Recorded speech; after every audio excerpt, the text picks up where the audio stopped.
Kita mulai aja. Bismillahirrahmanirrahim. Alhamdulillah segala puji bagi Allah yang telah memberikan kita kesehatan dan kesempatan untuk bergabung lagi di Sekolah Sejarah JIB tentang Partai Masyumi. Sekarang pertemuan ke 4 ya kalau nggak salah. Kalau kemarin dengan Sabta sudah bahas tentang bagaimana kritik Masyumi terhadap kapitalisme dan komunisme. Sekarang kita coba untuk melihat bagaimana sih Masyumi dan tokoh-tokohnya, at least sebagian tokohnya melihat hubungan antara agama dengan negara. Karena ini salah satu faktor yang krusial ketika orang berbicara tentang agama dan posisi agama dalam negara, seringkali isunya menjadi sangat sensitif gitu ya. Padahal kalau kita lihat eksistensi Partai Islam ya sudah ada sejak Indonesia merdeka gitu. Saya akan coba share screen-nya dulu.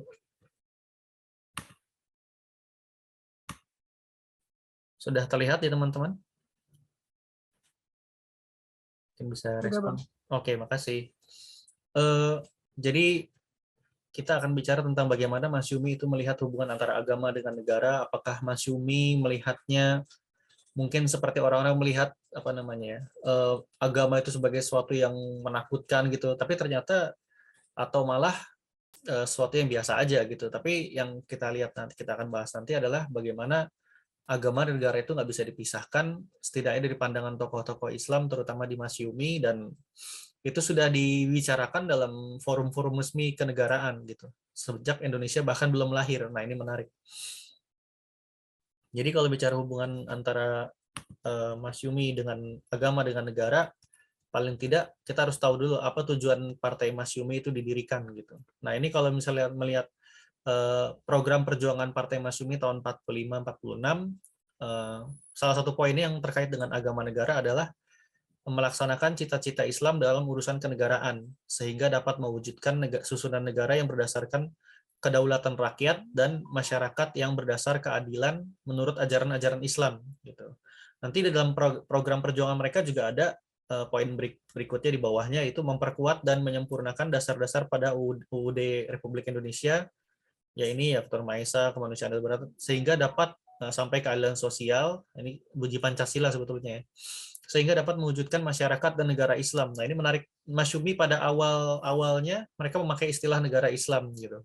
Sekarang kalau kita bicara negara Islam tuh kesannya seram sekali, ISIS lah atau apalah gitu, suatu hal yang teror menyeramkan. Tapi kenyataannya Partai Masyumi di program perjuangan awal itu mencantumkan bahkan masyarakat dan negara Islam gitu.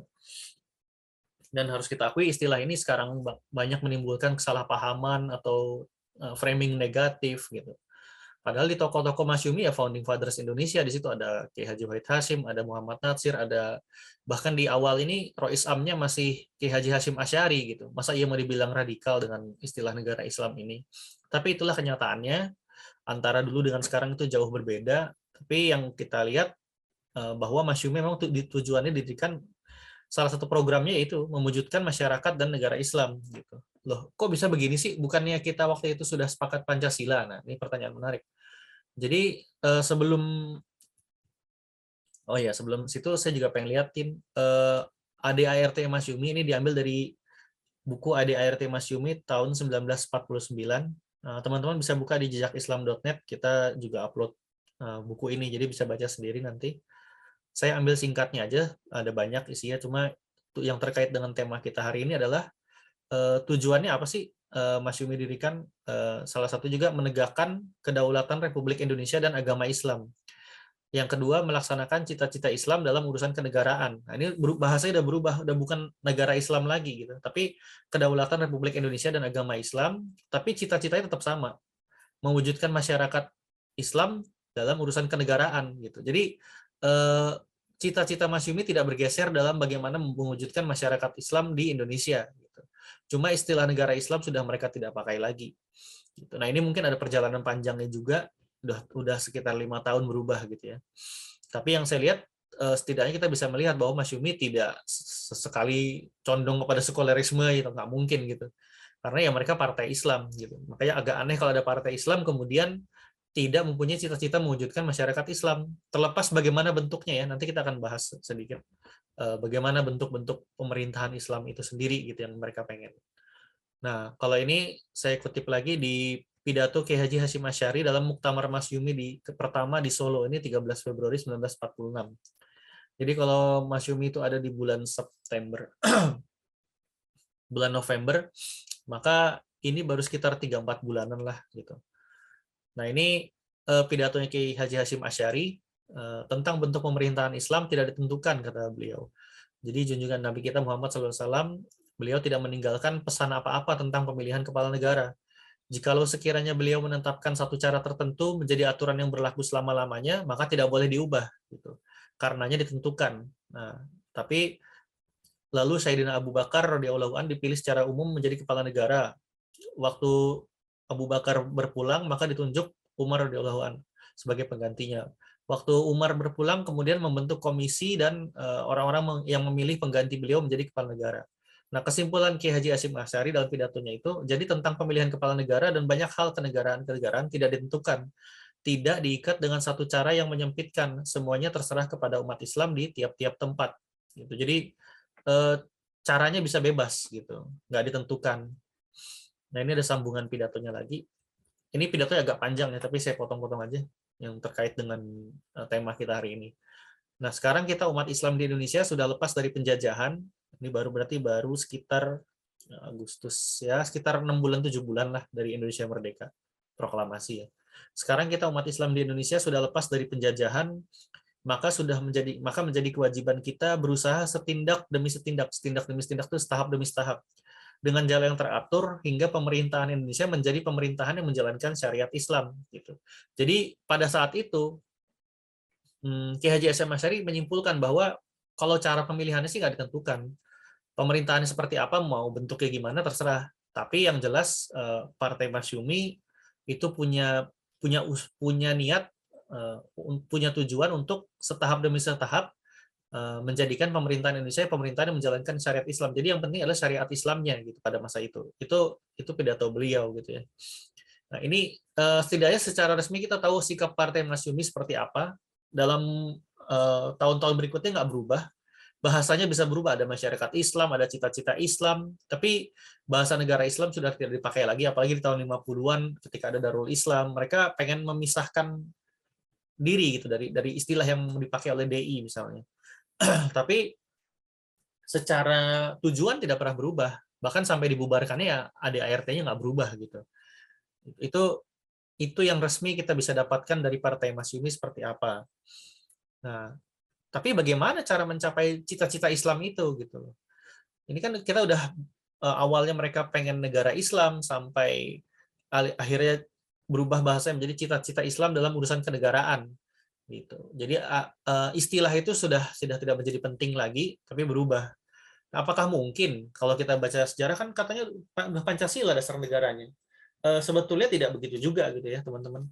Jadi proses pembentukan dasar negara itu dimulai di sidang BPUPKI tahun 1945 bulan Juni dan Juli kalau nggak salah, Mei sampai Juli kalau nggak salah, 1945. Jadi sebelum proklamasi kemerdekaan, pemerintah Jepang kan kita udah bahas di pertemuan kedua bahwa pemerintah Jepang menjanjikan kemerdekaan. Salah satu realisasinya adalah membentuk sidang BPUPKI yang wakil-wakilnya mewakili masyarakat di Indonesia, berbagai kelompok dan aliran yang direstui Jepang gitu. Nah, berkumpullah di situ ada Soekarno, Hatta, tokoh-tokoh Islam, tokoh-tokoh juga yang lain gitu ya, dari priai juga ada. Nah, di situ sidang BPUPKI menentukan mau dasar negara seperti apa sih. Salah satunya ya ada undang-undang, mereka bentuk undang-undang sih intinya. Tapi perdebatan paling alot adalah tentang dasar negara. Makanya kalau teman-teman tahu hari lahir Pancasila 1 Juni 1945 itu adalah ketika Soekarno membacakan pidato tentang dasar negaranya di sidang BPUPKI gitu. Makanya masih bulan Juni. Nah, pidato Soekarno itu adalah pidato terakhir dari rangkaian pidato-pidato tokoh-tokoh lainnya dari berbagai aliran. Itu ada Muhammad Hatta, ada Supomo kalau nggak salah. Nah, dari tokoh Islam tuh ada banyak sebetulnya, ada beberapa lah. Tapi sayangnya dokumentasi hilang semua, kecuali satu yang masih kita bisa dapatkan adalah dari Ki Bagus Hadikusumo. Dan kita akan bahas sedikit. Disitulah kemudian tokoh-tokoh Islam mengajukan Islam sebagai dasar negara. Gitu. Jadi sebelum Indonesia merdeka pun tokoh Islam sudah mengajukan Islam sebagai dasar negara, itu penting. Ini bukan satu aksi radikalisme, terorisme atau segala macam ya, tapi itulah yang terjadi pada masa itu. Berbagai tokoh founding fathers, berbagai aliran, berbagai ideologi memahami bahwa masing-masing punya cita-citanya yang pengen mereka golkan gitu. Nah, mereka menawarkan dalam sidang resmi, didiskusikan. Itu kan elegan sekali gitu ya. Jadi tidak ada framing negatif, framing jahat tentang ide-ide apapun.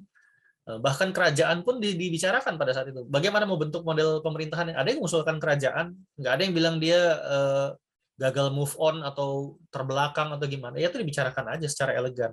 Termasuk ketika tokoh Islam menawarkan Islam sebagai dasar negara. Nah, kemudian setelah dibicarakan terjadi deadlock karena pada intinya ada dua kelompok besar di sidang BPUPKI. Yang pertama adalah kelompok yang nasionalis Islam gitu. Kalau menurut Endang Saifuddin Ansari, ada kelompok nasionalis Islam dan kelompok nasionalis sekuler. Nasionalis Islam itu ada Wahid Hashim, ada Ki Bagus Hadikusumo, ada Abdul Kahar Muzakar, ada Haji Agus Salim, Abi Kusno Cokrosioso, dan banyak lain tokoh Islam lainnya. Di nasionalis sekuler ya ada Muhammad Hatta, ada Soekarno yang nggak pengen negara berdasarkan agama gitu. Nah, karena dua kelompok ini deadlock, sehingga mereka kemudian membentuk namanya Panitia 9. Masing-masing wakilnya ada dari kelompok Islam dan nasionalis sekuler gitu. Ada Soekarno, Hatta, ada A.A. Maramis sebagai wakil Kristen, terus ada Haji Agus Salim gitu. Nah, mereka di antara 9 itu, Muhammad Yamin juga ada. Mereka mendiskusikan bagaimana jalan tengahnya. Sebagian kelompok setuju dengan pidato Pancasilanya Soekarno, walaupun rumusannya sudah berbeda ya. Gitu. Jadi kemudian Panitia 9 ini berdiskusi sendirian, mereka akhirnya mengeluarkan namanya Piagam Jakarta yang teman-teman tahu, yang sila-sila pertamanya adalah negara berdasarkan ketuhanan dan kewajiban menjalankan syariat Islam dan seterusnya, 7 kata itu. Gitu. Jadi itu perbedaannya. Dari pidato Soekarno yang awal 1 Juni itu ada perbedaan urutan. Yang tadinya ketuhanan yang Maha Esa itu di bawah, itu naik ke atas. Gitu. Kalau kata Muhammad Hatta, itu perbedaan yang sangat signifikan. Jadi sila pertama membimbing sila-sila lainnya. Gitu. Jadi Indonesia tidak lagi sebagai negara sekuler, orang dibimbing sama ketuhanan gitu kan. Nah, jadi sila kedua, ketiga, keempat, kelima itu berdasarkan ketuhanan. Tidak mungkin ada keadilan sosial yang bukan berdasarkan ketuhanan. Kemanusiaan juga seperti itu. Bukan kemanusiaan yang sekuler, tapi kemanusiaan yang berdasarkan ketuhanan. Gitu. Nah, itu komprominya, ada Piagam Jakarta. Tapi kemudian pada tanggal 18 Agustus atau satu hari kemudian setelah proklamasi, kan Piagam Jakarta itu dibatalkan. Dihapus 7 kata di awal dengan proses negosiasi yang alot sebetulnya. Salah satu tokoh yang bersikukuh tetap mempertahankan Piagam Jakarta adalah Ki Bagus Hadikusumo yang akan kita bahas sebentar lagi. Jadi waktu itu kenapa Ki Bagus akhirnya luluh? Karena dibujuk oleh Kasman yang sama-sama dari Muhammadiyah dengan janji 6 bulan kemudian Indonesia kalau udah aman akan mengadakan pemilu, kemudian dikocok ulang, dibikin lagi sidang Majelis Permusyawaratan Rakyat lah, semacam MPR-nya, dibahas lagi dasar negaranya. Karena kemarin kan di zaman Jepang tuh itu kan kurang sah ya, karena wakil-wakilnya sebagian ya ada yang di ACC sama Jepang dan segala macam gitu.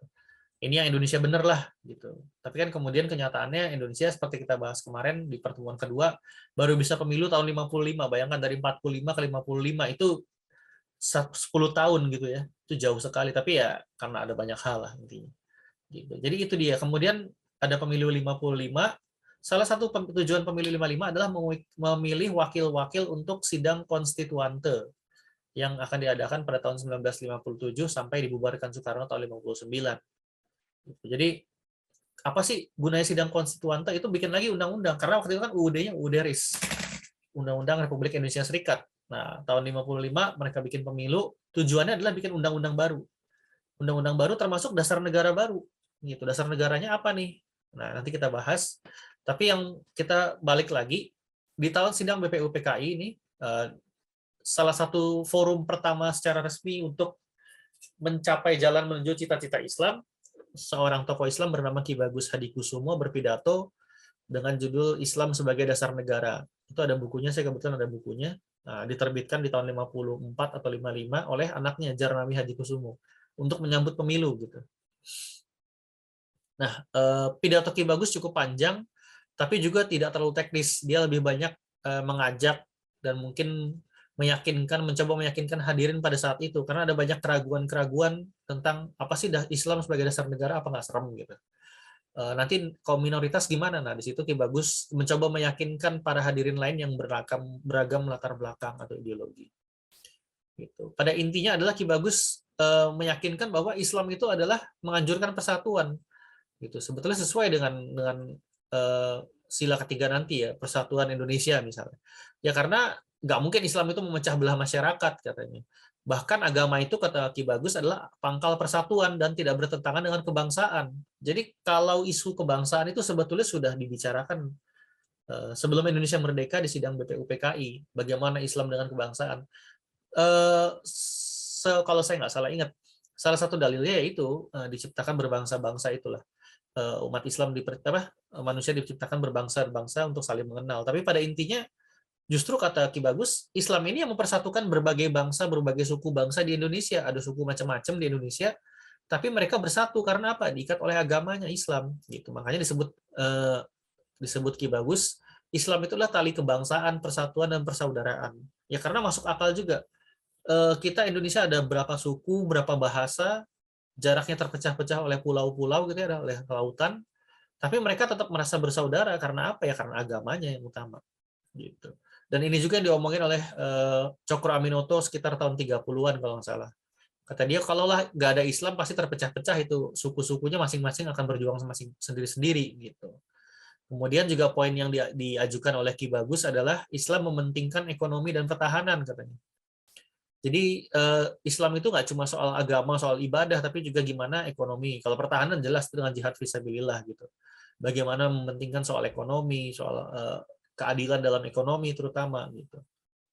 Kemudian poin lagi dari pidato Ki Bagus pada tahun 45 itu adalah Islam mementingkan pemerintahan yang adil berdasarkan kerakyatan, mementingkan musyawarah serta kebebasan memeluk agama. Di sini Ki Bagus coba untuk berargumen bahwa orang bilang kan udahlah jangan bawa-bawa agama gitu. Agama itu politik kan suci gitu. Lah kalau politik suci. Agama itu kan suci, politik itu kotor. Justru apa iya mau dibawa kalau misalnya orang nggak mau bawa agama terus politik mau diisi dengan yang kotor-kotor kira-kira kayak gitu. Ya, kurang lebih itu argumen-argumen Ki Bagus. Tapi saya akan kutip beberapa. Ini ada ini dari bukunya saya scan. Apabila negara ini tidak bersendi agama, kalau sampai penduduk yang terbanyak itu bersikap dingin terhadap agama. Sebab umat Islam mempunyai cita-cita yang luhur, mulia sejak dulu dan sekarang, sehingga masa yang akan datang, yaitu di mana ada kemungkinan dan kesempatan, pastilah Islam akan membangunkan negara dan menyusun masyarakat didasarkan atas hukum Allah dan agama Islam. Jadi kata Ki Bagus, jangan sampai nih umat Islam yang mayoritas, mereka jadi nggak semangat beragama, sikap dingin terhadap negara, sikap nggak semangat bernegara karena mereka malas gitu kalau bukan agamanya dasar negara, kira-kira kayak begitu. Karena umat Islam ini cita-citanya dari dulu, sekarang sampai masa depan, di mana ada kesempatan pasti akan membangun negara gitu. Karena Islam tidak bisa dilepaskan dari negara. Bagaimana mengatur masyarakat tanpa hukum Islam, kira-kira kayak gitu. Makanya pasti akan membangunkan negara dan menyusun masyarakat didasarkan atas hukum agama dan Islam. Gitu. Kemudian ada juga sebab itulah agama yang akan menjadi tali kebangsaan, persatuan dan persaudaraan lahir batinnya kokoh-kokohnya, karena akan dapat mengenalkan yang lain sesamanya dan saling menyayangi dan menghargai gitu. Kira-kira itu sih beberapa argumen pentingnya gitu. Jadi ini pidato awal bagaimana hubungan agama dengan negara dibicarakan dalam forum resmi kenegaraan, mencari dasar negara tanpa tendensi apapun gitu. Nggak ada yang mencela Ki Bagus dengan istilah radikal, intoleran, fundamentalis, teroris, apalagi gitu ya. Semua biasa aja, mau Soekarno, mau Hatta, mau tokoh-tokoh Kristen, ya mereka santai aja. Mereka bertanya tentang bagaimana dengan nasib minoritas, iya gitu. Bahkan ada yang menggugat, saya nggak mau karena saya minoritas nanti tersingkir. Anda, tapi bukan berarti mereka mencela Ki Bagus gitu. Orang berdebat tidak setuju itu wajar aja. Gitu. Tapi mereka tetap menghargai Ki Bagus yang membawakan Islam sebagai dasar negara. Nah, seperti saya sebutkan tadi, jalan tengahnya adalah Piagam Jakarta, kemudian Piagam Jakarta dihapuskan 7 katanya dengan dalih waktu itu adalah Indonesia ini baru merdeka. Terus kemudian kalau ada sebagian wilayah yang tidak setuju dengan Piagam Jakarta, nanti akan dimanfaatkan oleh Belanda. Ini kata-katanya Kasman kepada Ki Bagus. Mendingan kita sabar sedikit, nanti 6 bulan lagi kita bikin pemilu, ya kita adakan yang lebih enak, yang lebih fair, lebih mapan lah forumnya gitu. Tapi ini juga dijanjikan Soekarno sebetulnya, yaitu semua juga pahamnya pada waktu itu adalah Indonesia sudah merdeka, 6 bulan lagi kita bikin pemilu. Cuma apapun hal itu tidak tercapai ya, karena ada agresi militer, ada pemberontakan Madiun, dan segala macamnya lah, gitu kira-kira. Jadi janji itu baru tertunai 10 tahun kemudian, dan akhirnya ada sidang konstituante. Ini di tahun 1957 sampai 59 sidangnya. Perwakilannya dipilih dari pemilu 55 yang kalau nggak salah diadakan di bulan Desember. Jadi pemilu 55 itu ada dua kali voting ya. Pertama untuk DPR-nya, yang kedua untuk MPR-nya yang membahas ini, yaitu atau sidang konstituante ini gitu. Nah, ini sayang sekali jarang dibicarakan di pelajaran sejarah ya, padahal pembahasan soal dasar negara, soal ideologi itu bisa dibicarakan secara damai, secara tenang, tanpa ada framing macam-macam, tanpa ada tudingan macam-macam, dan itu dicontohkan oleh para founding fathers Indonesia. Itu sayang sekali ya. Gitu. Bahkan Muhammad Natsir menyebut sidang konstituante ini sebagai sanctuary atau tempat yang aman lah untuk bicara apapun. Gitu. Tujuannya merumuskan undang-undang dasar dan dasar negara Republik Indonesia. Ketuanya waktu itu adalah Wilopo dari PNI, ketua sidangnya. Sebagian besar peserta sidang akhirnya terbagi menjadi dua faksi besar. Pertama yang mengajukan Islam sebagai dasar negara, yaitu Partai Masyumi, Partai NU, PERTI, PSII. Jadi partai-partai Islam lah. Gitu. Yang kedua Pancasila sebagai dasar negara. Itu ada PNI, PKI, PRI, PSI, Partai Sosialis Indonesia, dan partai-partai lainnya. Itu partai yang kecil banyak sekali itu. Jadi sidang ini pun di konstituante akhirnya nanti akan menjadi deadlock gitu.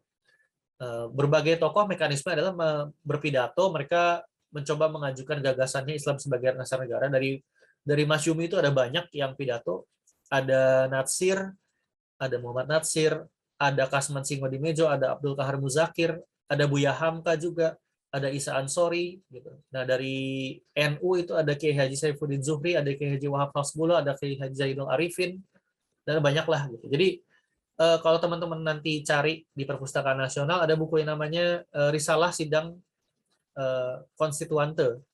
Itu kalau yang saya punya isinya pidato-pidato lengkap para tokoh-tokohnya di Konstituante, itu ada 3 jilid.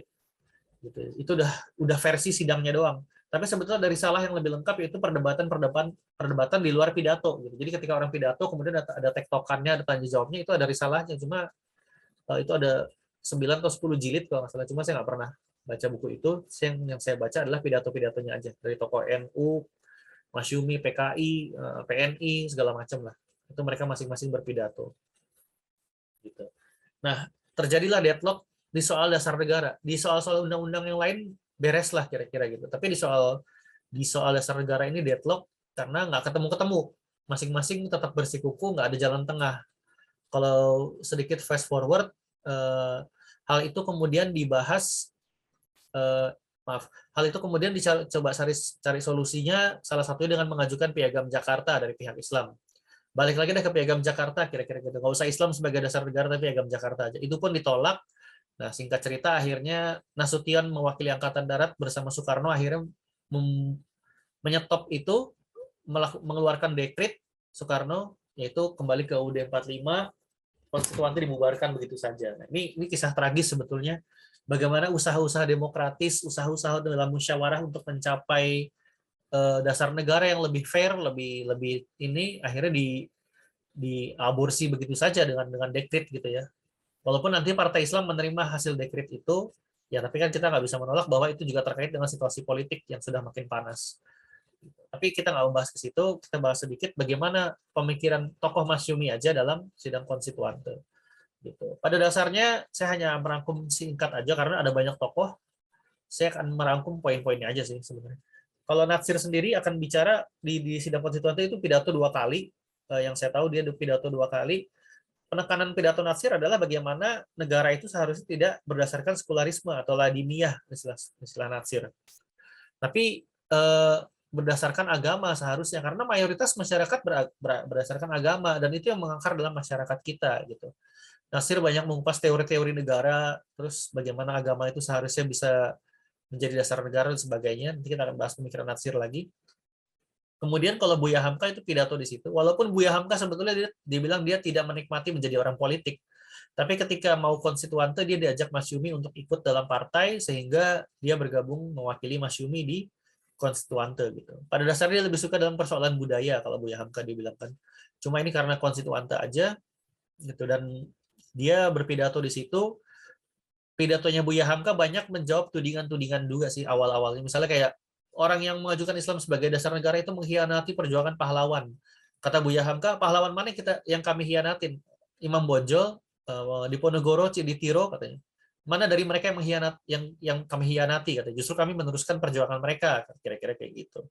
Terus kemudian Buya Hamka ya intinya juga bilang bahwa dasar negara itu harus mengakar di sebuah negara gitu. Orang zaman dulu kalau berperang itu bukan mengucapkan eh, Pancasila katanya, kata Buya Hamka, tapi mengucapkannya takbir Allahu Akbar gitu. Dan itulah yang mengakar. Jadi kira-kira argumennya ya masyarakat lebih familiar dengan Islam gitu, bukan dengan Pancasila, kira-kira kayak gitu argumennya. Eh, Perlu diketahui bahwa tokoh-tokoh Islam tidak anti dengan Pancasila gitu. Menurut mereka Pancasila itu memang Islami, tapi bukan berarti itu Islam gitu. Pancasila mencakup sebagian dari Islam, tapi bukan berarti sepenuhnya Pancasila adalah Islam, bukan begitu. Mereka tidak menolak 5 sila dalam Pancasila itu. Sila-sila itu dianggap oleh para tokoh-tokoh Islam bersesuaian, tapi belum cukup, gitu. Kira-kira seperti itu. Nah, kalau Abdul Qahar Muzakir, dia berbicara tentang pengkhianatan Piagam Jakarta. Lebih banyak bicara tentang sejarah. Kenapa? Karena dia pelaku sejarah pada saat itu. Di antara dua tokoh dari Muhammadiyah atau tokoh Islam yang sangat keras mendukung Islam sebagai dasar negara di sidang BPU PKI adalah Ki Bagus Hadikusumo dan Qahar Muzakir. Teman-teman silakan baca risalahnya, cari buku nanti judulnya Risalah Sidang BPU PKI, itu diterbitkan resmi oleh Sekretariat Negara dari tahun 95 98 kalau nggak salah. Jadi itu dokumen resmi negara kok. Nah, itu di situ bisa baca gimana Qahar Muzakir itu sangat sangat keras ya pendiriannya. Makanya dia bilang itu orang yang berkhianat terhadap Piagam Jakarta. Makanya di sini menagih Piagam Jakarta itu, kira-kira gitu, perjuangan Piagam Jakarta. Kalau Kasman Singodemejo dan lain-lain itu banyak menjawab membantah dari PKI dan balik berargumen menyerang PKI, kira-kira gitulah. Karena waktu itu kan seperti yang kita bahas di pertemuan kedua, itu persaingannya sangat sengit gitu. Apalagi PKI pakai teori politik belah bambu.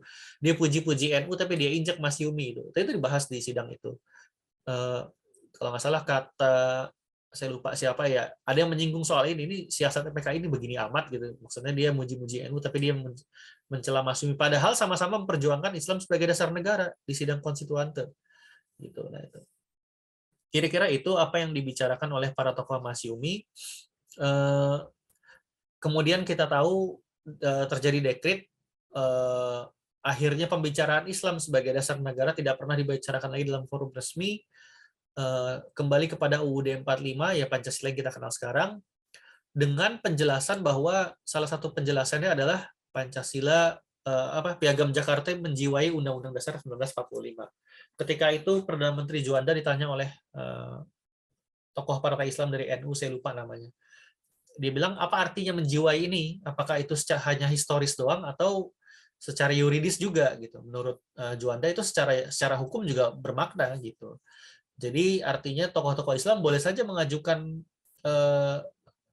perda-perda, undang-undang yang berhubungan dengan syariat Islam selama disetujui oleh parlemen ya silahkan gitu. Nah kurang lebih janjinya seperti itu.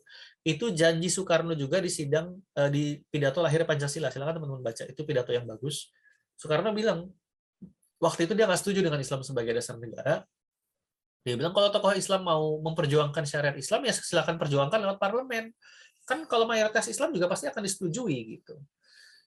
Nah, itu salah satu argumen Soekarno yang dipakai Juanda juga, tapi pada intinya memperjuangkan cita-cita Islam, aspirasi umat Islam terkait dengan hukum, itu sama sekali tidak melanggar undang-undang, bahkan itu dijanjikan oleh Juanda diperbolehkan. Gitu. Makanya istilah perda syariah itu sebetulnya sah-sah aja gitu. Cuma saya nggak paham kenapa sekarang di framing begitu negatif. Padahal orang sekuler sekelas Soekarno pun menjanjikan hal itu gitu. Itu menjanjikan bahwa itu boleh-boleh aja diperjuangkan gitu. Nah, inilah kita mengidap bangsa yang ahistoris, jadi membahas dasar negara pun lewat dokumen resmi pun orang banyak nggak paham gitu ya. Oke, balik lagi. Kita udah bahas bagaimana Masyumi memandang agama dan negara. Gitu. Kita juga akan bicara, mungkin secara singkat aja, saya pilih 2 tokoh dari Masyumi untuk membicarakan pemikiran mereka tentang agama dan negara. Ada banyak tokoh Masyumi, tapi sayangnya tidak banyak tokohnya yang menuliskan tentang hal ini secara resmi atau bukan resmi, secara sistematis. Kalau kita bicara buku tokoh Masyumi yang persis membicarakan tentang agama dan negara, itu hanya sejauh saya tahu hanya ada 2 bahkan. Bukan Natsir. Natsir ini dari tulisan-tulisan, dari kumpulan tulisannya. Tapi orang yang menulis buku tentang negara itu seperti apa dalam pandangan Islam, sejauh yang saya tahu hanya 2. Satu Buya Hamka, 2 Zainal Abidin Ahmad. Nah, Zainal Abidin Ahmad ini sangat underrated ya, maksudnya jarang dikenal, tidak terlalu menonjol gitu. Padahal dia tuh salah satu pemikir politik paling brilian menurut saya di Masyumi gitu. Bukunya membangun negara Islam tuh bagus sekali. Nah, kalau Buya Hamka juga menulis buku tentang negara Islam. Judul bukunya Negara Islam. Tapi nanti kita bahas. Nah, kalau Natsir bagaimana? Natsir itu sendiri pemikiran politiknya kita bisa lihat dari tulisan-tulisan dia yang tercerai-berai gitu ya. Jadi ada di Capitas Selecta terutama itu dia covernya. Kalau teman-teman nyari pengen baca sendiri, cari Capitas Selecta yang covernya seperti ini. Ini terbitan ke tahun 73 atau 78 saya lupa. Di buku ini, di Capitas Selecta jilid 1 tahun penerbit ini itu sudah dikumpulkan surat-surat perdebatan dia dengan Soekarno. Jadi pembicaraan tentang pemerintahan dan negara itu adalah hasil polemik dengan Soekarno di tahun 30-an. Ketika masing-masing masih menjadi tokoh inilah ya, belum ada negara waktu itu. Masih di bawah jajahan Belanda. Jadi Soekarno waktu itu nulis di Panji Masyarakat kalau nggak salah bagaimana pandangan dia tentang agama dan negara, tentang hukum Islam, kemudian dibantah oleh berbagai tokoh Islam, salah satunya Natsir. Natsir nulis, saya lupa tulisannya di mana, kalau nggak salah Pembela Islam, berseri-seri berdebat dengan Soekarno lewat tulisan, berpolemik gitu ya. Itu mungkin ada kali 5 atau 7 tulisan saling bantah gitu ya. Kalau teman-teman baca buku Di Bawah Bendera Revolusi jilid 1, nah itu di situ ada. Tapi nggak ada versi Natsirnya. Di Capitas Selecta nggak ada versi Soekarno-nya, ada versi Natsirnya aja yang dikumpulkan. Nah itu jadi 2 buku itu Di Bawah Bendera Revolusi tulisan Soekarno jilid 1 dan Capitas Selecta jilid 1 itu akan teman-teman bisa lihat kayak orang berdebat secara intelektual lah, keren banget. Saya pikir itu perdebatan yang harusnya masih dibahas sampai sekarang gitu ya, dipelajari paling tidak. Nah, di Capitas Selecta inilah yang covernya warna hijau dan krem ini, pembahasan itu dikumpulkan. Gitu. Kalau di Capitas Selecta jilid-jilid sebelumnya itu nggak ada. Gitu. Karena saya pernah beli juga yang versi Van Hove tahun 50-an, wah kecewa ternyata nggak ada soal agama negara ini. Jadi justru yang di Bulan Bintang ini yang ada. Penerbitnya Bulan Bintang. Gitu. Nah, kita masuk pembahasannya. Natsir menulis terutama di Capitas Selecta, sisanya ada di pidato dia di Konstituante, itu yang saya dapatkan. Ada beberapa lain buku-buku kecil Natsir, tapi tidak banyak membahas soal agama dan negara, paling sekilas-sekilas aja tentang kebangsaan segala macam. Itu ada di buku lainnya. Tapi mayoritas pembahasan tentang pemerintahan seperti apa dalam Islam dan pada masa itu gitu, itu ada di Capitas Selecta. Jadi kalau menurut Natsir, sama seperti tadi, ini di sidang konstituante dia bahas, ya negara harus ada akar di masyarakat dalam kehidupan sehari-hari gitu. Percuma kalau negaranya itu dalam kehidupan sehari-hari, masyarakatnya nggak paham apa dasar negaranya. Gitu. Dan itu harus mudah dimengerti katanya. Baik secara individu maupun secara kolektif, ini kata Natsir. Jadi dasar negara itu harusnya ya dipahamin sehari-hari, bukan cuma formalitas aja dalam upacara-upacara, tapi nggak ngerti maknanya apa, baik perorangan maupun masyarakat secara berkelompok. Ya ini Islam yang paling mudah kalau kata Natsir gitu.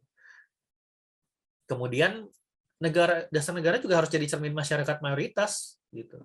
Suka tidak suka dengan istilah mayoritas atau minoritas, ya masa mayoritas masyarakatnya tidak memahami dasar negaranya, kira-kira gitu. Makanya kalau di Indonesia mayoritasnya Islam, kata Natsir, ya berarti cermin dasar negaranya ya berarti Islam juga gitu.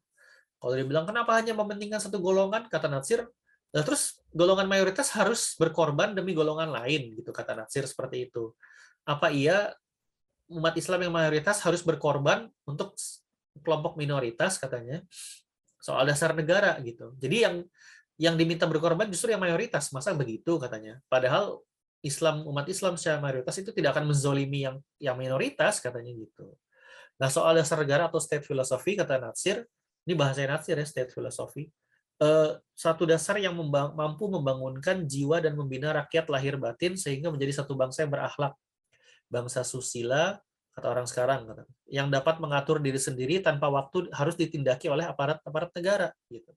Jadi dasar negara itu nggak percuma kalau hanya dipelototin sama aparat negara, hanya dipaksakan dari atas, gitu. Kira-kira seperti itu. Padahal dasar negara itu harus mampu membangunkan jiwa masyarakatnya, lahir batin lah ibaratnya, berakhlak, membangunkan moralnya. Nah, disitulah mungkin menurut Nasir celah kekosongan yang tidak bisa diisi oleh Pancasila gitu. Karena Pancasila menurut Nasir itu multitafsir. Kalau orang komunis menafsirkan Pancasila kan bisa-bisa aja gitu. Dan itu yang disindir adalah PKI waktu itu dalam sidang konstituante. Sedangkan Islam sudah jelas gitu. Itu berhubungan dengan soal moralitas gitu. Kemudian tujuan negara apa sih? Tujuan negara menurut Nasir dalam Kapital Selekta dia bilang adalah kekuatan untuk menjaga aturan-aturan dalam masyarakat. Aturan apa ya? Aturan Islam. Bagaimana mungkin menegakkan soal zakat, soal lain-lainnya dalam masyarakat kalau nggak punya kekuatan? Nah, oleh karena itu dibutuhkan kekuasaan untuk menjaga aturan-aturan itu, untuk menghidupkan aturan-aturan itu. Gitu. Makanya kata Nasir, negara itu adalah menjadi alat atau perkakas bagi berlakunya hukum-hukum Islam. Gitu. Islam dengan hukum-hukum umat Islam dengan hukum-hukumnya itu tidak mungkin dipisahkan. Ada banyak hukum-hukum Islam ya, nggak cuma soal potong tangan atau apa. Hukum-hukum kecil aja misalnya kayak soal sholat, soal apa, soal zakat, soal haji. Bagaimana mungkin menegakkan itu kalau tidak ada kekuatan negara gitu. Misalnya soal haji, akhirnya kan negara perlu mengurus untuk soal haji seperti itu. Makanya kalau Natsir bilang umat Islam itu nggak penting, negara itu bukan tujuan, tapi alat untuk menegakkan hukum-hukum Islam. Gitu. Jadi orang berpikir mungkin politik Islam itu tujuannya negara Islam, itu keliru. Itu hanya alat saja. Bagaimana untuk menegakkan aturan Islam itu yang penting. Nah, karena itu negara tidak bisa dipisahkan dari Islam. Seperti itu kata Natsir. Nah, ini saya kutip dari Natsir. Maka yang menjadi tujuan adalah sebuah negara adalah kesempurnaan berlakunya undang-undang ilahi, baik yang berkenaan dengan kehidupan manusia sendiri sebagai individu ataupun anggota dari masyarakat, baik yang berkenaan dengan kehidupan yang fana maupun yang bakal. Jadi soal negara ini bukan cuma soal duniawi, tapi juga berkait dengan nasib orang di soal akhirat nanti, kira-kira seperti itu. Karena undang-undang ilahi ini kan terkait sama nasib orang di akhirat juga, gitu kira-kira. Itu pemikiran Natsir tentang agama dan negara. Sampai di sini masih jelas suaranya? Masih jelas, Bang. Oke, makasih. Kita lanjut ya. Nah, bagaimana bentuk negaranya? Nah, ini yang menarik nih. Kata Natsir, Rasulullah tidak menyuruh mendirikan negara, sebab menjadi bagian dari kehidupan manusia. Dia mencontohkan gini, nggak ada negara tanpa akan ada Islam. Gitu. Mau nggak ada negara sekalipun, Islam akan tetap ada. Dan sebaliknya, nggak ada Islam, orang tetap akan bikin negara. Negara itu kan fitrahnya manusia, mereka hidup secara kolektif, mereka bikin aturan, mereka akhirnya memilih satu penguasa dan sebagainya. Gitu. Oleh sebab itu katanya Rasulullah itu nggak perlu lagi menyuruh bikin negara, gitu. Karena udah menjadi fitrahnya manusia, gitu. Makanya kalau kalian cari, ini kan berdebat dengan Soekarno ya soal dalil, mana dalilnya mendirikan negara, kata Soekarno gitu kan. Tatsir jawab seperti itu gitu loh. Itu pertanyaan yang aneh katanya. Dia nggak bilang begitu, cuma dia mengindikasikan bahwa pertanyaan Soekarno itu kayak orang nggak paham logika aja gitu. Nah, menurut Natsir, Rasulullah atau Nabi Muhammad hanya memberi beberapa patokan untuk mengatur negara, tapi tidak memberikan perintah bagaimana bentuk negaranya itu sendiri. Tapi patokannya ada. Gitu. Makanya istilah-istilah dalam pemerintahan Islam tuh nggak penting. Mau istilahnya kata Natsir, mau istilahnya presiden, khalifah, ulil amri, sultan, raja, itu bebas aja. Gitu. Itu tidak menjadi hal yang penting dalam pemerintahan Islam. Bagaimana pemerintahannya itu yang penting. Yang utama adalah kriterianya bagaimana, terus hak dan kewajiban pemerintah atau pemimpin itu seperti apa. Nah, itu menurut Natsir. Jadi seringkali orang bicara tentang agama dan negara terjebak pada istilah-istilah. Oh, harus negara Islam, harus daulah Islamiyah atau apapun. gitu. Buat para tokoh-tokoh Masyumi yang sepanjang saya baca, istilah itu tidak penting gitu. Walaupun mereka pakai bukunya misalnya negara Islam, tapi itu hanya untuk menjelaskan bagaimana sebuah pemerintahan Islam, bukan nama negaranya sendiri gitu. Nah, kriteria dan haknya itu seperti apa? Bentuk negara itu seperti apa sih? Nah, ini kata Natsir, saya kutip aja biar jelas.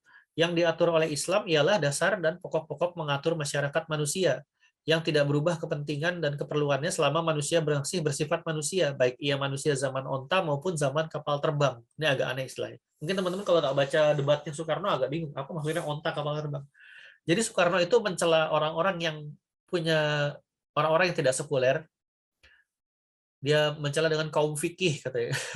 Terus kata Soekarno, masyarakat zaman onta, maksudnya zaman dulu jadul lah gitu ya, kayak gimana. Sekarang ini kita masyarakat kapal terbang harus ikut ke Ataturk, Mustafa Kemal Ataturk di Turki yang sekuler kata Soekarno gitu. Dan dibantah oleh Natsir, yang diatur Islam ini pokoknya manusia, mau itu zaman onta, mau itu zaman kapal terbang, selama dia masih bersifat manusia ya diatur sama Islam masyarakatnya gitu. Nah, bagaimana mengatur ya Islam itu membuka semua pintu untuk berdiskusi, semua pintu untuk bermusyawarah, gitu kata kata Natsir, kecuali yang sudah prinsip, gitu, kecuali yang sudah diatur dalam Islam, gitu. Jadi istilah Natsir, pintu ijtihad dan pintu musyawarah itu masih terbuka dengan luas untuk soal negara, kecuali soal-soal yang sudah pasti dalam Islam, gitu. Nah, saya berikutnya. Jadi kata Natsir, pemerintahan Islam itu bukan pemerintahan teokrasi, bukan pemerintahan kepala agama atau Caesaropapisme. Ini Caesaropapisme ini dipakai untuk menunjuk pemerintahan seperti Vatikan, kira-kira kayak gitulah. Itu istilahnya papisme itu kan paus ya, pauisme lah kira-kira, paus gitu, kepausan. Nah ini kata Natsir, Islam bukan seperti itu. Islam tuh nggak perlu kepala negaranya seorang ulama, kata Natsir gitu. Kata Natsir, percuma seorang kepala negara itu ulama kalau sistemnya bukan sistem Islam, katanya gitu. Makanya negara tidak dikuasai oleh satu orang aja, tidak perseorangan. Penguasa itu hanya wakilnya aja diwakilkan gitu ya. Tapi dia bukan berarti penguasa mutlak gitu. Tidak ada teokrasi dalam Islam. Nah, kepala agama itu cuma satu, yaitu Muhammad Sallallahu Alaihi Wasallam, Rasulullah. Itu udah lama meninggal karena Natsir, dan dia meninggalkan satu sistem bernama Islam yang harus dijalankan oleh kaum muslimin dan harus dipelihara dan dijaga supaya dijalankan oleh kepala-kepala keduniaan. Jadi pada pemerintahan Islam masa sekarang tidak ada lagi namanya kepala agama. Kepala agama hanya Rasulullah. Nah, tapi Rasulullah mewariskan satu sistem Islam gitu. Bukan negaranya seperti apa, tapi sistemnya aja. Gitu. Nah, sistem inilah yang harus dijalankan oleh kepala-kepala keduniaan atau presiden atau sultan atau raja pada masa-masa berikutnya. Begitu kata Natsir. Nah, Islam bukan teokrasi, tapi bagaimana dengan demokrasi gitu? Dalam pandangan tokoh-tokoh pada masa itu, demokrasi sering diidentikan dengan istilah musyawarah sebetulnya. Ya, dalam Islam kata Natsir, musyawarah itu harus disuburkan. Islam sangat menjunjung tinggi musyawarah dalam bernegara. Dan sifat demokratis Islam kata Natsir adalah anti absolutisme dan sewenang-wenangan gitu. Makanya dalam Islam mengkritik kepala negara itu adalah hak bagi masyarakat. Gitu. Disitulah demokratisnya Islam. Gitu. Rakyat dikasih hak untuk mengkritik, menegur, atau membetulkan pemerintahan yang zalim. Bahkan dalam kondisi tertentu menjatuhkan pemerintahan yang zalim, mengganti, kata Natsir, mengganti pemerintahan yang zalim. Gitu. Jadi Islam sangat demokratis dalam arti dia anti kesewenang-wenangan, dia anti absolutisme, dia membuka pintu untuk mengkritik pemerintah, untuk menjadi oposisi, kira-kira seperti itu. Dia membuka pintu untuk memusyawarahkan banyak hal. Dan menurut Natsir, kepala negara itu wajib bermusyawarah di luar hal-hal yang sudah ditetapkan oleh hukum Islam. Gitu. Jadi semua boleh diobrolin kecuali hal-hal yang sudah ditetapkan oleh hukum Islam. Udah ada hukum pastinya lah, kira-kira kayak gitu. Nanti akan saya kasih contohnya. Nah, ini quotes dari Natsir, masih terkait dengan demokrasi. Dalam pemerintahan negara Islam, di sini Natsir masih pakai istilah negara Islam, tidaklah akan dipermusyawarahkan terlebih dahulu apakah yang harus menjadi dasar bagi pemerintahan. Jadi kalau dalam pemerintahan Islam nggak usah dibicarain lagi dasar negaranya apa, ya udah pasti Islam gitu. Itu nggak perlu dimusyawarahkan lagi. Dan tidaklah mesti ditunggu keputusan parlemen terlebih dahulu apakah perlu diadakan pembasmian minum arak atau tidak, alkohol maksudnya. Tidak perlu ditunggu persetujuan parlemen untuk penghapusan judi atau kecabulan. Jadi musyawarah dalam dalam pemerintahan Islam, kata Nasir, nggak usah lagi ngomongin dasar negaranya harus apa, ya pasti Islam. Nggak usah lagi ngomong alkohol atau bir atau minuman keras halal apa haram, ya pasti haram gitu. Nggak perlu lagi ditanya judi itu, nggak perlu dimusyawarahkan lagi di parlemen, judi itu boleh apa enggak, atau pornografi atau kecabulan boleh apa enggak. Ya nggak perlu lagi diomongin, itu udah pasti nggak boleh. Yang perlu dibicarakan adalah cara-cara menjalankan semua hukum itu. Gitu. Adapun prinsip dan kaidah yang sudah tetap tidak boleh dibongkar-bongkar lagi. Jadi kata Nasir, intinya pemerintahan Islam itu nggak usah ngomongin lagi apa yang halal haram, itu udah pasti nggak akan dibahas lagi. Tapi dibahaslah bagaimana cara untuk menjalankannya, gitu. Bagaimana menerapkannya. Gitu. Disinilah kita mungkin sering terkecoh gitu ya ketika orang ngomong sistem Islam, pemerintahan Islam. Orang sering bilang, "Oh, jadi hukum potong tangan gimana gini mana?" Ya itu udah pasti hukumnya, atau hukum soal minuman keras gimana atau gimana. Ya udah pasti nggak boleh, tapi bagaimana menerapkannya itu kan bisa diomongin masing-masing gitu kan. Itu bisa diomongin lagi gimana cara penerapannya, apakah bertahap, apakah gimana. Nah, itulah yang dimaksud Nasir gitu. Islam itu demokratis dalam arti tidak sewenang-wenang, membuka hak untuk mengkritik dan sebagainya. Tapi ada juga prinsip-prinsip yang sudah pasti gitu. Kemudian ini salah satu kritik Nasir tentang demokrasi. Ya kata Nasir, kita akui demokrasi katanya, baik. Tapi sistem kenegaraan Islam tidak menggantungkan semua urusan kepada kerahiman, maksudnya kerahiman bukan kerahuman. Kerahiman installing demokrasi gitu. Perjalanan demokrasi apa sih kerahiman installing demokrasi? Installing itu bahasa Belanda artinya lembaga-lembaga demokrasi. Kerahiman maksudnya kebaikan dari lembaga-lembaga demokrasi gitu. Jadi tidak semua urusan itu dibicarakan lagi dalam lembaga demokrasi katanya. Perjalanan demokrasi dari abad ke abad telah memperlihatkan beberapa sifatnya yang baik. Akan tetapi ia tidak sunyi dari berbagai sifat yang berbahaya pula gitu. Jadi demokrasi iya Islam mengakui gitu, artinya hak untuk berbicara, bermusyawarah, tapi tidak semua urusan itu diserahkan kepada lembaga demokrasi, maksudnya parlemen gitu.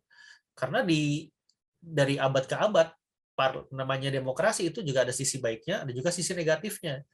Kita kata Nasir lanjutan kalimatnya adalah kita tahu gimana ada partai krasi atau oligarki katanya. Jadi Nasir udah menyinggung soal oligarki dari tahun 30-an gitu ya.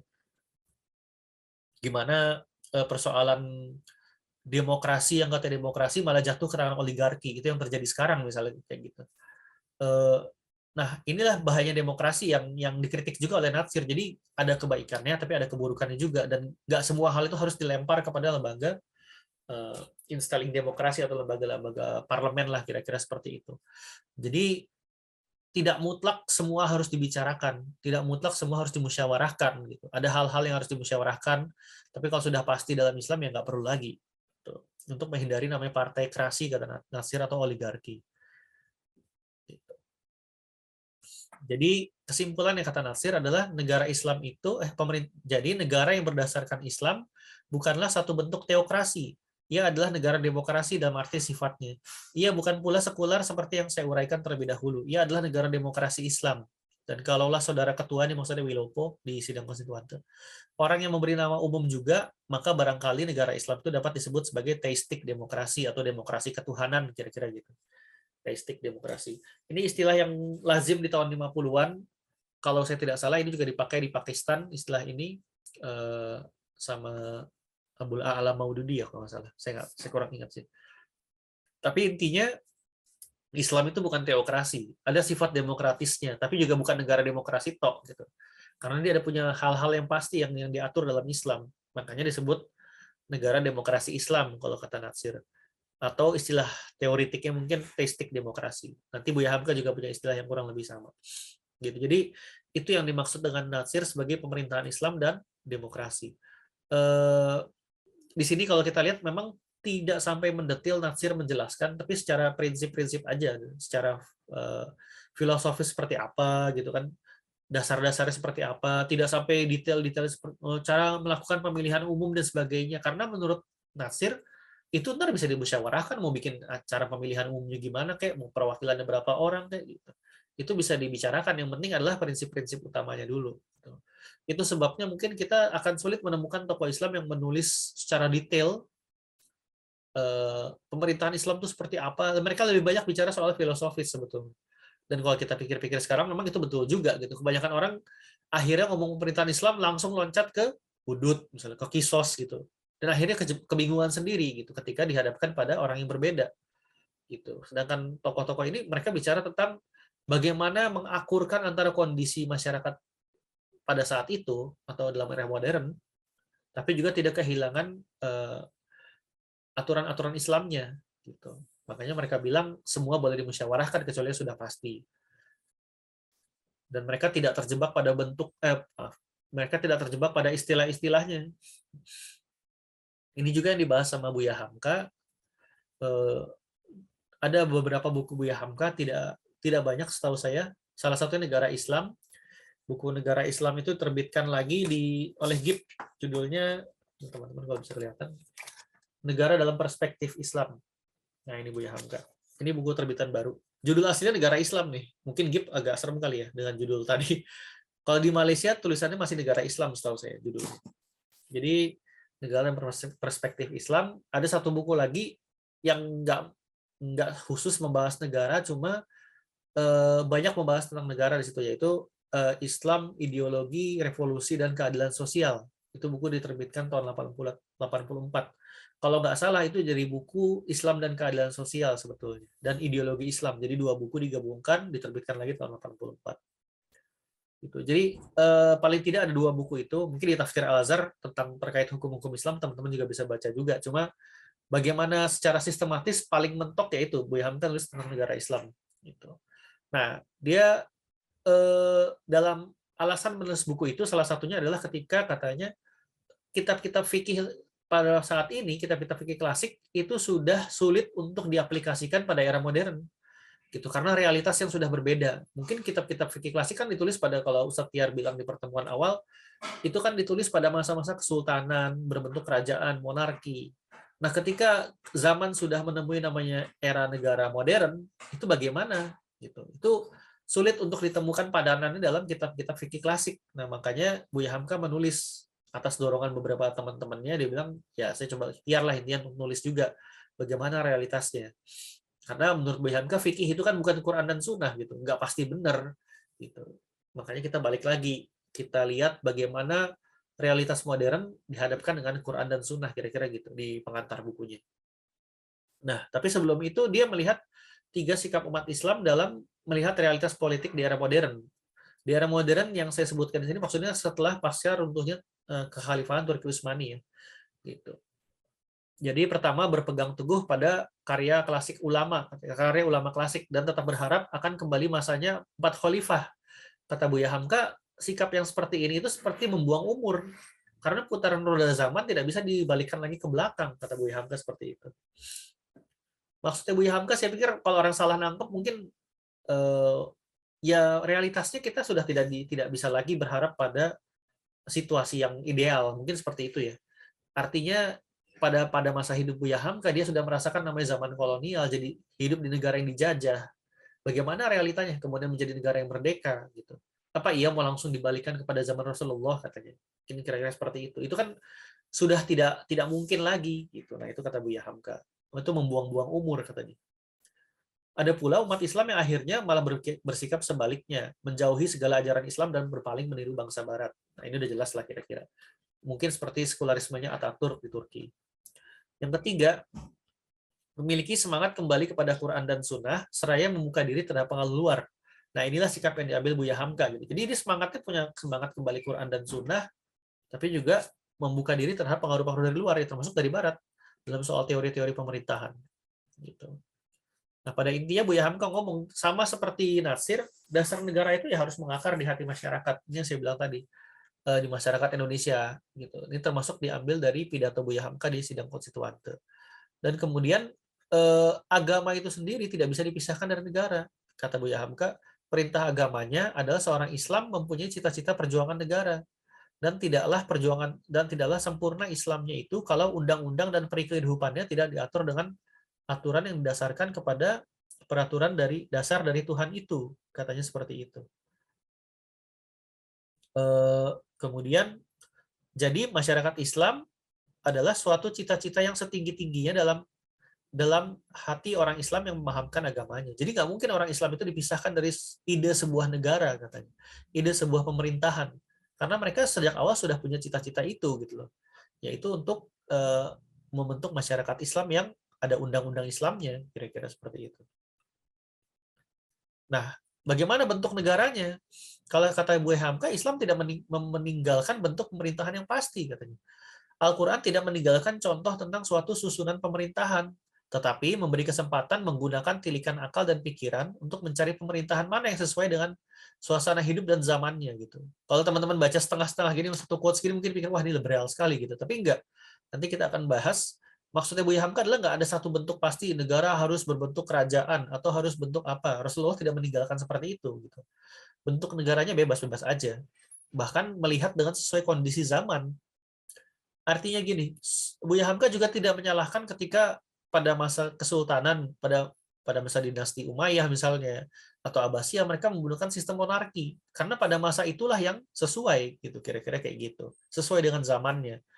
Kalau dipikir-pikir ya masuk akal juga gitu. Pada masa itu, di mana mungkin komunikasi belum lancar, gitu ya, masih sulit, menyebarkan gagasan masih sulit, orang mau bilang menciptakan satu negara yang demokratis seperti sekarang gitu bikin pemilu ya mungkin nggak mungkin juga gitu, agak sulit, mungkin seperti itu ya maksud Buya Hamzah. Jadi menyesuaikan kondisi zamannya gitu. Kemudian bentuk negaranya seperti apa itu bebas aja katanya, kata Buya Hamka. Yang penting adalah syarat atau syuro atau musyawarah sebagai syarat utama. Ini penekanan yang ditekankan oleh Buya Hamka berkali-kali dalam bukunya. Kata dia, manusia adalah khalifah. Sebab itu, maka Rasulullah wafat, beliau pun tidak suka menentukan siapa penggantinya, melainkan diserahkannya kepada yang tinggal, memilih sendiri bentuk pemerintahan yang disukainya. Hanya satu yang penting, yaitu prinsip syura atau musyawarah. Jadi, apapun bentuknya, musyawarah itu adalah syaratnya. Itu adalah satu syarat penting dalam membentuk negara dan menjalankan negara.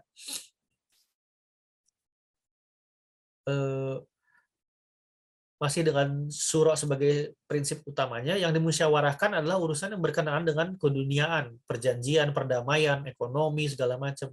Tapi tidak terkait dengan urusan agama, ini sama seperti Nasir. Tidak dimusyawarahkan sama sekali, hanya mengikut perintah dan tuntunan dari Rasulullah SAW. Jadi ini sama kayak Nasir. Apa yang dimusyawarahkan bebas, banyak, terbuka luas pintunya, tapi kecuali yang sudah ditentukan oleh agama. Kira-kira seperti itu. Nah, beragam bentuk pemerintahan yang sudah terjadi pada masa peradaban Islam, termasuk monarki, kerajaan atau kesultanan, yang bahkan penguasanya itu tidak ditentukan oleh ini ya. Tapi menurut Buya Hamka itu mereka telah menjalankan namanya syuro, kecuali terutama di Khalifah Umar bin Abdul Aziz. Meskipun bentuk kerajaan kata Buya Hamka, tapi itu menjalankan syuro gitu. Pemerintahannya boleh kerajaan, tapi mereka menjalankan namanya syuro pada masa pemerintahan Umar bin Abdul Aziz gitu. Maka kata Buya Hamka, kita tidak dilarang dan boleh mencontoh dari negeri lain. Kata dia, pilih dan contohlah mana yang buat zaman dan tempat kita. Mana yang cocok buat zaman dan tempat kita. Tapi prinsip kita tidak lepaskan, yaitu syuro. Jadi saya juga agak terkejut ketika baca ini lagi gitu ya. Oh ternyata Buya Hamka segitu terbukanya ya dalam soal pemerintahan gitu. Saya pikir dia hanya mensyaratkan bentuknya harus begini-begini, ternyata enggak gitu. Jadi dia bilang malah boleh mencontoh Barat. Lihat aja dari teori Marx, katanya dari teori bahkan Ataturk, mana yang baik diambil katanya gitu dalam soal pemerintahan. Yang penting ada syuronya dan tidak semua bisa dimusyawarahkan. Kalau soal agama udah nggak bisa lagi katanya gitu. Tapi soal lain keduniaan silahkan dimusyawarahkan. Nah, ini dia bilang bermusyawarah dan bermufakat dan berbincang bersama, memilih mana yang manfaat, meninggalkan mana yang mudarat. Itulah pokok sejati pemerintahan Islam. Balik lagi dia menekankan bagaimana harus bermusyawarah dalam pemerintahan Islam. Nah, apa namanya? Kedaulatan rakyat itu adalah diwakilkan kepada pemegang kekuasaan, dimusyawarahkan, diberikan kepada pemegang kekuasaan. Bentuknya kata Buya Hamka bisa dalam bentuk badan eksekutif. Teori eksekutif ini kan dari barat ya. Artinya dia sudah menerima itu. Menurut Buya Hamka, pengurusan negara ini bisa diwakilkan kepada satu badan namanya badan eksekutif gitu atau pemerintahan gitu. Pemerintahan ini menerima mandat dari rakyat bukan dari langit katanya. Jadi bukan teokrasi. Pemerintahan dalam pemerintahan Islam ini menerima mandatnya, kepercayaannya, amanahnya dari rakyat bukan dari langit. Maka pemerintah itu wajib mengajak musyawarah gitu. Bahkan kata Buya Hamka sama seperti Natsir, kalau misalnya mengutip ayat tentang jihad itu ya yang berbicara di depan penguasa adalah jihad, keutamaan jihad gitu ya, jihad yang utama, berbicara depan penguasa yang zalim. Dia juga menekankan gimana hak masyarakat untuk mengkritik bahkan menjatuhkan kekuasaan, katanya kalau udah keterlaluan gitu. Jadi tetap terbuka peluang itu menurut itu, dan itu harus, makanya wajib pemerintah mengajak musyawarah. Musyawarah itu adalah kehendak kita sendiri, daulatnya dari kita pula, diakui memegang negara, pemerintahan adalah kehendak kita sendiri, daulatnya dari kita pula, dia diakui memegang negara, memegang kuasa negara, dan diberi batas-batas tertentu dalam Al-Quran dan hadis karena kita angkat gitu. Jadi itulah seorang penguasa, dia mendapatkan mandat itu dari rakyat gitu, mendapat mandat dari rakyat tapi diakui oleh negara gitu, memegang negara dan memegang batasan, dibatasi oleh syariat gitu, kira-kira gitu, karena kita diangkat.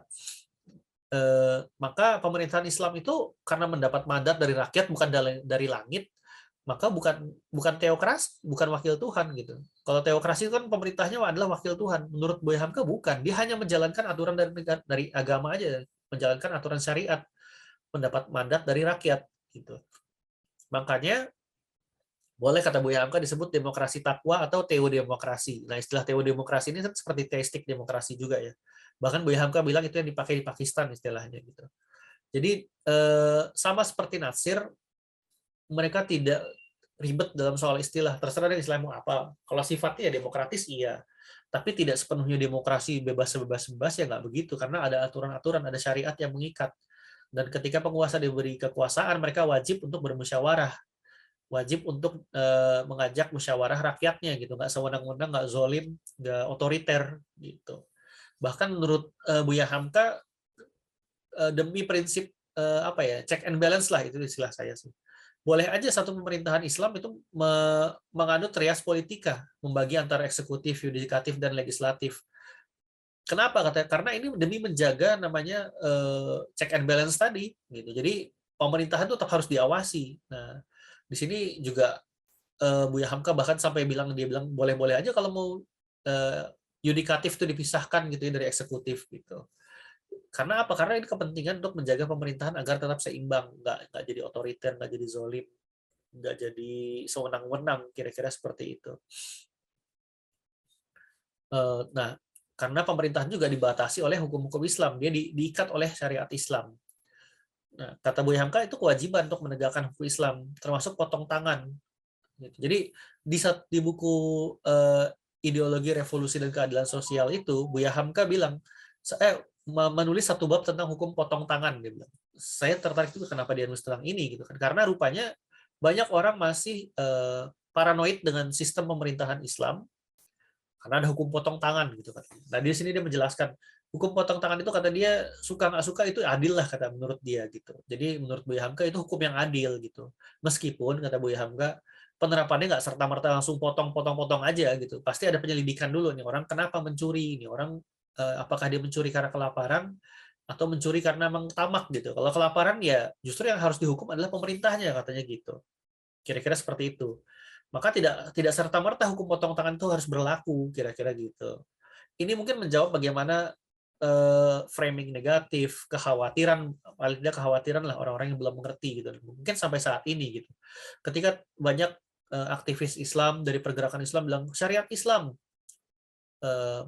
ketika mereka dihadapkan pada kekhawatiran orang yang mungkin tidak mengerti tentang potong tangan, ya mereka tidak bisa menjawab secara enak gitu ya dijawabnya ya. Jadi tidak membahas filosofisnya dulu seperti apa, pokoknya langsung ke potong tangan, dan seringkali akhirnya kita terjebak di sini gitu. Dibilang potong tangan dikit langsung mundur akhirnya gitu. Padahal menurut Buya Hamka itu kan disertai penyelidikan, terus pada akhirnya memang mungkin harus melakukan itu kata Buya Hamka, tapi kan itu kan bertahap gitu. Nah, makanya kata Buya Hamka penegakan hukum Islam itu ya harus bertahap juga, nggak harus serta-merta juga. Di sini saya kutipan dia, hukum Islam tetaplah harus tegak, namun tidak perlu serta-merta diterapkan saat itu juga, dan tetap menjadi cita-cita, sebab pemerintahan Islam tidak dicapai dalam satu hari. Mungkin ini yang bisa kita refleksikan gitu ya, sangat menarik kalimat ini, bahwa tidak semuanya harus terjadi pada saat itu juga, diterapkan pada saat itu juga. Itu kan terkait dengan sosialisasi tentang dengan bagaimana masyarakat mungkin sudah mau menerima apa belum gitu. Itu Tapi kalaupun belum, itu tetap menjadi cita-cita, bukan berarti dilepaskan begitu aja, kata Buya Hamka. Nah, ini sebab pemerintahan Islam tidak dicapai dalam satu hari. Untuk perjuangan politik itu ya bertahap-bertahap, berevolusi atau gradual lah, kira-kira seperti itu maksud Buya Hamka. Gitu. Termasuk dalam hukum Islam. Nah, makanya kalau kita baca tokoh-tokoh Masyumi, mereka jarang membahas tentang ini, gitu, tentang hukum potong tangan, tentang kisos. Kecuali Buya Hamka inilah saya lihat, yang saya tahu ya. Jadi kebanyakan bicara masalah filosofisnya, bagaimana soal pemerintahan, bagaimana how to govern, misalnya pemerintah bicara soal policy, kemarin juga bicara soal ekonomi, soal apa. Bahkan di buku ini Buya Hamka banyak menekankan soal keadilan sosial gitu. Bagaimana pemerataan, bagaimana mencegah ketimpangan, kapitalisme gitu-gitu. Itu sangat-sangat ditekankan oleh beliau. Pembahasannya saya rasa lebih banyak tentang keadilan sosial ketimbang tentang soal hukum Islam gitu. Nah, itu menarik bagaimana negara itu lebih penting untuk ngurusin perut rakyatnya dulu ketimbang hukum-hukumnya dulu. Kira-kira mungkin kayak gitu ya. Hukum itu bisa bertahap, kalau rakyatnya kenyang, mungkin mereka akan ikut-ikut aja hukumnya gimana. Gitu. Kita bisa lihatlah beberapa negara-negara yang makmur gitu ya. Meskipun aturannya sangat ketat, tapi mereka nerima-nerima aja gitu. Ya balik lagi, karena banyak orang bicara negara lupa akan soal keadilan sosial. Gitu. Sangat bersemangat soal hukum-hukumnya, tapi lupa tentang bagaimana mensejahterakan masyarakatnya. Kira-kira itu ya, mungkin bayangan saya memikirkan kembali kalimat Buya Hamka ini. Gitu. Nah, itu tadi dua pemikiran dari tokoh-tokoh Masyumi gitu. Ada beberapa lagi, ada misalnya salah satu tokohnya nanti yang saya rekomendasikan adalah Zainal Abidin Ahmad. Itu bukunya justru paling lengkap, paling sistematis, paling mendetail tentang pemerintahan Islam. Gitu. Cuma saya nggak angkat karena ya posisinya pada sekarang adalah beliau kurang familiar dibandingkan Natsir atau Hamka, dan literatur lebih mudah mendapatkan Natsir dan Hamka gitu. Jadi buat teman-teman lebih gampang nyari buku itu ketimbang bukunya Zainal Abidin Ahmad. Kebetulan aja saya punya gitu ya, alhamdulillah. Tapi kita bisa lihat bahwa tokoh-tokoh Masyumi itu tidak pernah terpaku oleh istilah. Mereka tidak peduli dengan istilah mau sebut negara Islam, pemerintahan Islam, daulah Islamiyah kayak gitu. Nah, ini menarik nih. Zainal Abidin Ahmad dalam bukunya dia bilang gini, pada dasarnya masyarakat itu menyebut ada tiga katanya. Satu, khilafah, kedua, daulah Islamiyah, ketiga, istilah yang sangat Indonesia banget adalah baldatun toyibatun warabbun ghafur. Itu istilah yang banyak dipakai oleh ulama-ulama kita gitu. Kata Zainal Abidin Ahmad, ini istilah yang sangat banyak dipakai di Indonesia. Gitu. Mereka pakai istilah negeri yang aman, makmur, sejahtera, dan diridhoi Allah gitu. Bukan lagi daulah Islamiyah atau khilafah gitu menurut Zainal Abidin Ahmad gitu. Ini membuktikan bahwa tokoh-tokoh ulama-ulama di Indonesia itu paham istilah itu nggak terlalu penting, bahkan istilah itu bisa menjadi bumerang gitu ketika masyarakat tidak paham. Salah satu tokoh Masyumi yang menolak istilah negara Islam adalah Muhammad Rum. Kita tahu Muhammad Rum, kita bicarakan di pertemuan kedua, dia adalah diplomat ya dari Masyumi gitu. Di tahun 70 atau 80 dia menulis di majalah Panji Masyarakat, dia nulis tidak ada negara Islam. Nah, itu sempat heboh tuh. Kemudian tulisan itu dibukukan bersama surat-surat dengan Nurkholis Majid. Pada intinya Muhammad Rum bilang negara Islam itu nggak ada, katanya. Istilah itu tidak ada. Kata Muhammad Rum, bahkan seingat saya, katanya Masyumi tidak pernah memakai istilah itu. Menurut saya dia keliru ya, di tahun 46 tadi kita lihat ada tulisan negara Islam, meskipun setelah itu nggak pernah dipakai lagi. Itu menggambarkan bahwa, bahkan kata Rum, yang saya tangkap secara tersirat, itu malah bikin orang jadi antipati gitu. Atau bukan antipati lah, salah paham. Kira-kira seperti itu. Nah, makanya istilah-istilah itu nggak pernah jadi polemik dalam para tokoh Masyumi. Istilah boleh diganti apa aja, nama presiden kayak. Makanya kalau kita lihat tokoh Masyumi terkesan sangat barat banget gitu, mereka pakai istilah parlemen, demokrasi, bahkan istilah-istilah Belanda gitu kan. Itu karena buat mereka istilah itu nggak terlalu penting. Yang penting adalah prinsipnya. Yang penting adalah falsafahnya seperti apa. Begitu pula sebuah negara adalah cuma alat, bukan tujuan. Nggak penting negaranya mau bentuk gimana, yang penting tujuannya tercapai gitu. Nah, makanya mereka pakai istilah cita-cita Islam. Itu kan sebenarnya penegakan syariat Islam itu gampangnya kan seperti itu. Sebenarnya cita-cita Islam itu apa sih? Memang luas ya. Cita-cita Islam itu adalah masyarakat yang sejahtera, masyarakat yang adil, tidak dizolimi, masyarakat yang terbuka, mungkin tidak di bawah pemerintahan otoriter. Tapi ujung-ujungnya tetap sama kan, mereka tetap mendambakan namanya penegakan hukum Islam gitu dalam masyarakat. Nah, di sini kita lihat cita-citanya juga menjadi luas gitu, nggak cuma sekedar hukum Islam aja. Tapi yang seperti saya bilang tadi, ulama-ulama banyak memakai istilah tadi baldatun thayyibatun wa rabbun ghafur tadi, masyarakat yang sejahtera lah gitu. Apalagi Buya Hamka juga menekankan tujuan negara, bahkan kata Buya Hamka adalah membela masyarakat yang lemah, kaum yang lemah gitu. Jadi sangat sosialis sekali istilah-istilahnya gitu ya. Istilah dari Buya Hamka itu. Kemudian buku-buku mereka, karya mereka itu banyak lebih membahas tentang landasannya, filsafatnya, tentang prinsip-prinsipnya, bukan tentang teknis-teknisnya gitu. Kalau saya pikir-pikir lagi, mungkin ini karena mereka tidak terlalu mempermasalahkan soal teknis-teknis bisa dimusyawarahkan, tapi bagaimana filsafatnya, landasannya itu yang paling penting. Percuma seperti kata Natsir, percuma kepala negaranya seorang kiai atau ulama, tapi sistemnya bukan Islam, kata Natsir gitu. Nah, bentuk pemerintahan juga mereka nggak pernah menganjurkan satu bentuk yang baku. Mereka sangat terbuka bahkan dari Barat, dengan pemerintahan dari Barat, tapi yang penting adalah dibatasi oleh aturan Islam. Itu yang tidak bisa dinegosiasikan lagi. Itu yang tidak bisa dimusyawarahkan lagi. Mau bentuknya gimana, sistem pemilunya gimana, apa mungkin langsung atau tidak langsung gitu kali ya. Tapi yang penting adalah mereka tetap, pemerintahan itu tetap bermusyawarah dengan rakyat, tetap terbuka, tetap ada perwakilan rakyat.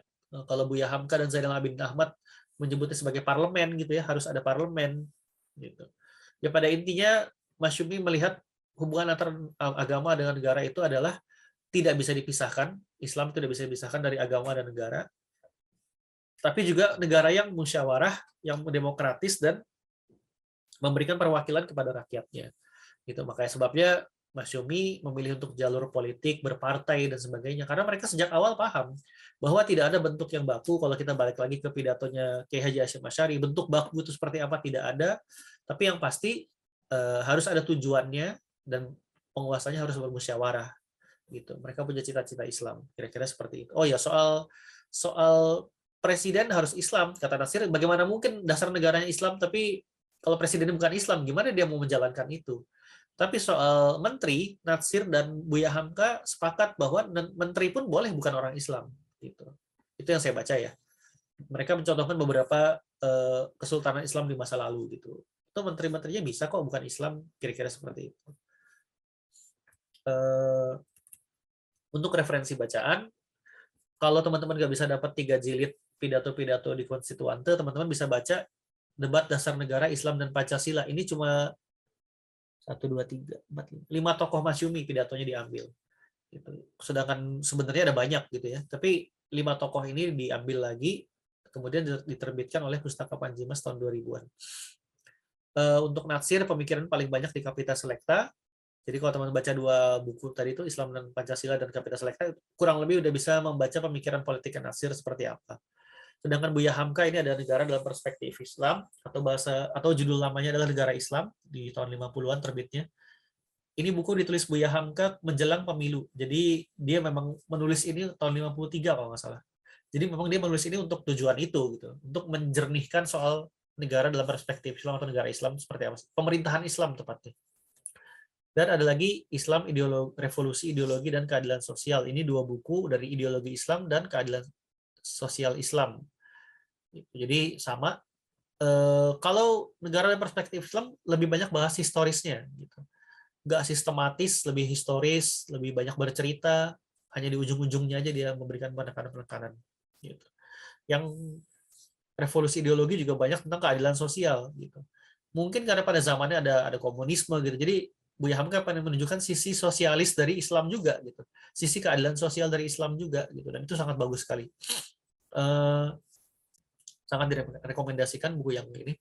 Kemudian ada Negara Islam Zainal Abidin Ahmad. Ini saya tidak membahas karena ya kurang waktunya, nggak akan cukup waktunya, dan yang paling penting adalah buku ini adalah buku paling sistematis, paling lengkap, paling rapih tentang pembahasan pemerintahan Islam dibandingkan tokoh-tokoh lainnya gitu, dibandingkan Natsir atau Buya Hamka, karena dia merujuk kepada fikih kitab-kitab klasik juga gitu. Itu menarik, jadi dia membandingkan kitab klasik gitu, membandingkan tafsir-tafsir ulama di masa lalu seperti apa, di masa kini seperti apa, sampai ke Muhammad Abduh seperti apa gitu. Jadi justru ini paling ilmiah bukunya menurut saya.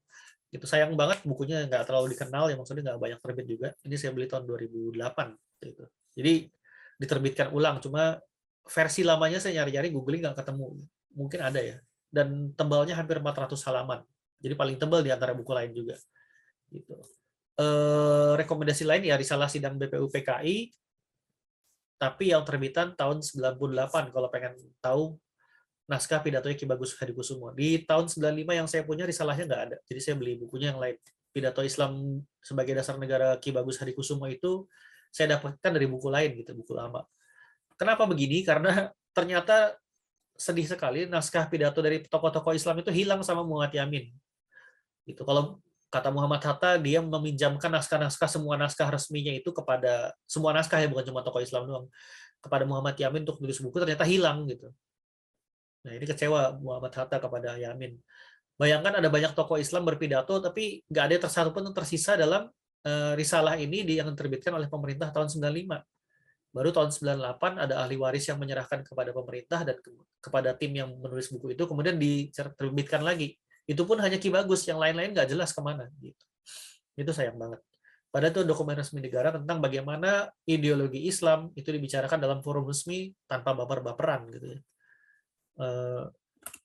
Itu aja mungkin dari saya. Teman-teman bisa baca buku ini lagi, tapi kurang lebih kita bisa menangkap pesannya yang sudah saya simpulkan tadi, dan mudah-mudahan bermanfaat buat teman-teman bagaimana melihat agama dan negara dan dibicarakan dalam forum resmi gitu, dan bicarakan dalam literatur secara ilmiah, bahkan berpolemik dengan Soekarno itu secara elegan, tanpa harus marah-marah, tanpa harus ada tendensi, ada framing, ada labeling gitu ya.